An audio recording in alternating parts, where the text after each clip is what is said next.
everybody, it's Miss Owens and Ms. Moore, and today we're here with Mike Herschenfeld, who is running for Austin Independent School District. So Mike, if you want to introduce yourself and just let our kiddos know, why do you want to join the school board? Hi, awesome. Thank you so much for having me and for asking that really important question. I want to run for school board, or I am running for school board, because I think we need to make a lot of positive changes in our schools. I've spent the past 12 years as an educator.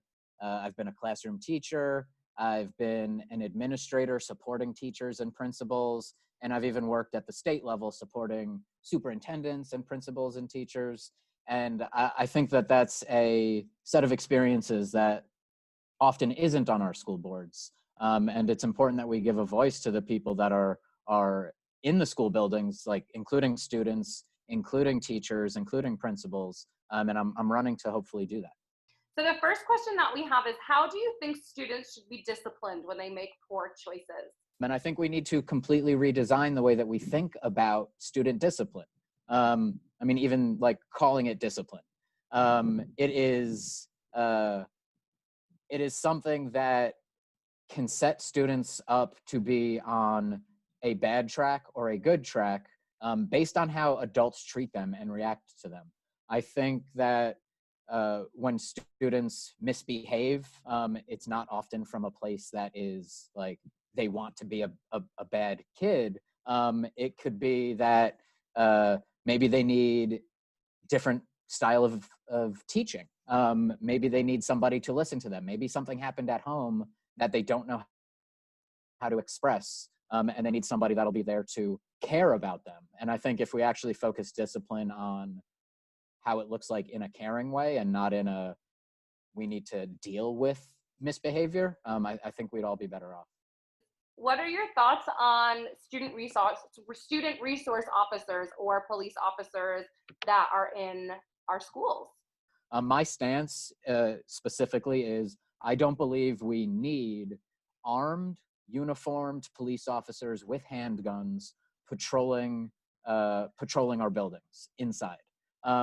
However, if we're going to have a police department within the school district, what I would like to see their mission focused on is making sure the outside of the buildings are secure, that bad people aren't trying to get in, that they're focused more on building relationships, that they're focused more on intelligence gathering. Like a lot of the problems that happen in schools start online. I would like to see the money that is spent on patrols be spent on like, hey, is there stuff happening online that could create some issues in our schools, whether it be from bullying or potentially to school violence.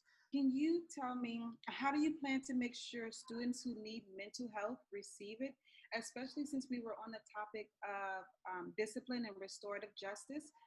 Mental health services may support restorative justice practices. So how can you ensure that schools are all equipped and loaded with mental health services?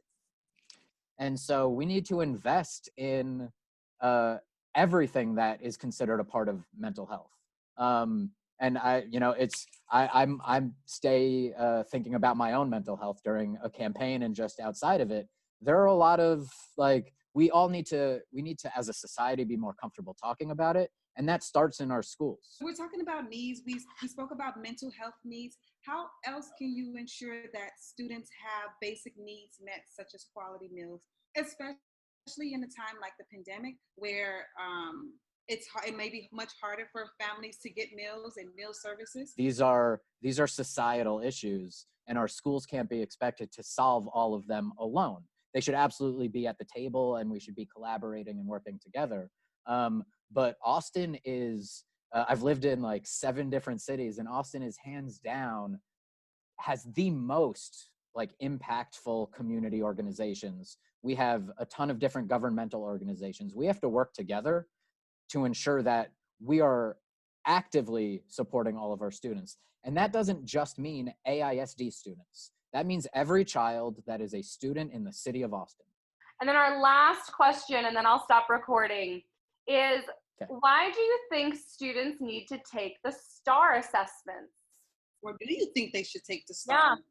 Yeah. I think we put a lot of emphasis on all of our tests in school and saying oh, based on how you score on this test, we're going to use that to decide how well you will do in life afterwards. And I don't think that's fair. I think that doesn't mean I don't believe in accountability and data. I do. I think we need a much more robust system than just saying STAR is the best measure for that. So we need to have a system that truly evaluates for how well are our schools preparing students to be happy and successful, however they define that for themselves after they leave. Thank you very much. Well, this was great talking to you, and thank you again.